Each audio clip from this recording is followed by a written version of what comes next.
Hi everyone, it's your girl Nurse Diaries and I'm here with another video for you guys. So keep watching to find out what it's about.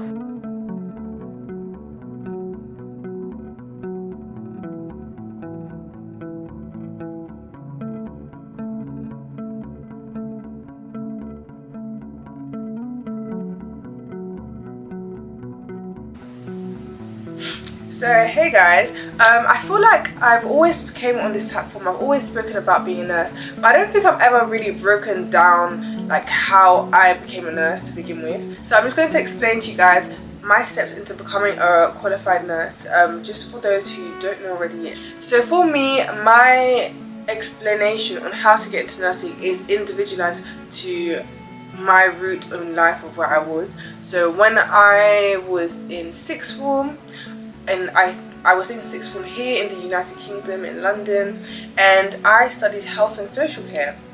So there's a lot of stigmatization around a BTEC courses. So at my time anyways, I don't know what they call it anymore.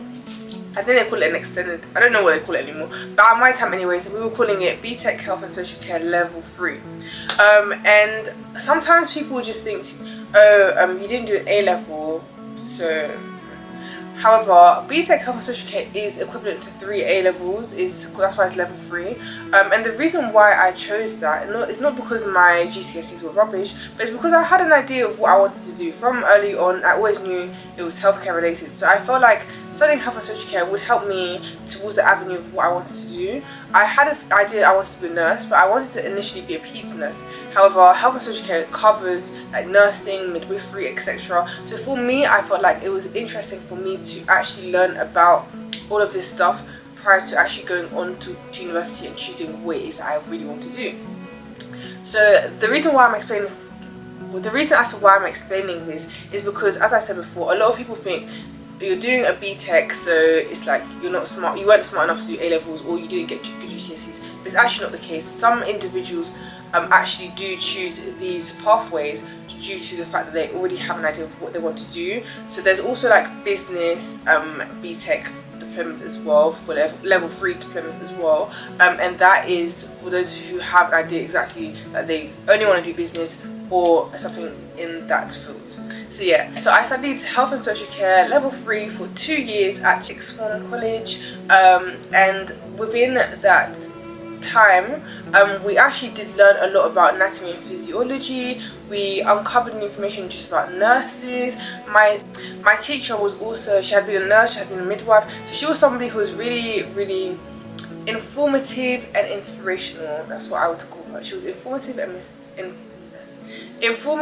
inspirational. She had a lot of knowledge, and she was somebody who I could go to ask questions about my interest in nursing, and she's actually who kind of helps me pivot to adult nursing. So that's why sometimes choosing a A-level is really an A-level that you actually do enjoy is actually really beneficial, especially when you know what kind of route you want to go into. So that is my sixth form college journey, and I did pass all my assignments.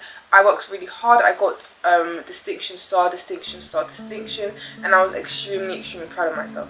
And then I went to study adult nursing at my university. So yeah, I think that was my pathway into getting into nursing.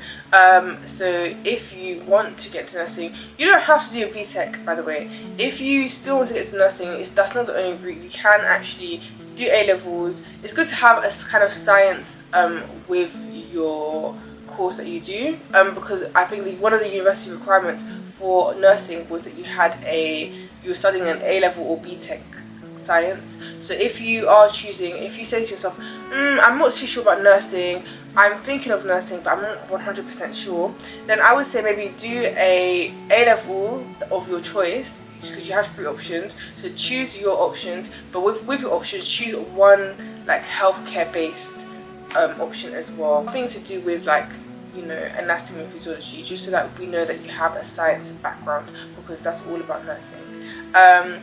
I know that some people actually do message me from overseas. However, I don't really like have that much information when it comes to how people apply overseas.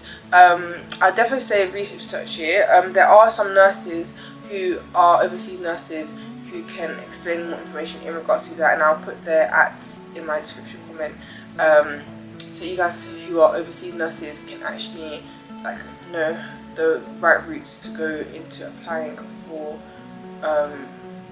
becoming a nurse here in the UK. The whole idea of GCSEs to A-levels or BTEC to getting to your dream goal of going to university, and then after university now here I am almost 2 years into being a qualified nurse is actually crazy.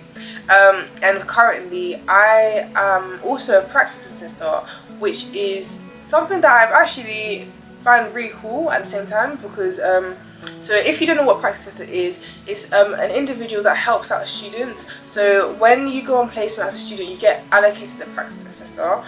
So that's somebody that, you know, helps you with filling in your book, helps you to make your placement much more comfortable, and also to enhance your learning skills. Basically somebody that you can really lean on, and someone that supervises you whilst you're on placement. You also have practice supervisors as well that do the exact same job, but the assessor is the one who ends up signing off your final stuff. And yeah, it's actually been quite nice being an assessor. Yeah, it's actually quite interesting actually, because I feel like you just observe and you just get to learn how different students are. But one thing I would say, guys, make sure you do sign your book as soon as possible. That is my advice as a practice assessor now. I've learned that a lot of students leave their books last minute, and it's something that shouldn't be done. Like, you guys are on placement to learn, to expand your knowledge, and also to do your book work. So don't leave it to the responsibility of your assessor to chase you up. You should be chasing them up, or you should be like informing them of your book as well. But yeah, so far so good as an assessor.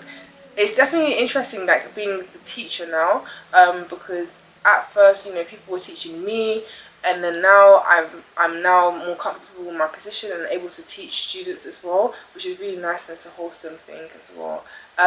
But yeah guys, that's all from me in this video. I hope you liked it. Like, comment, subscribe, and see you in the next one.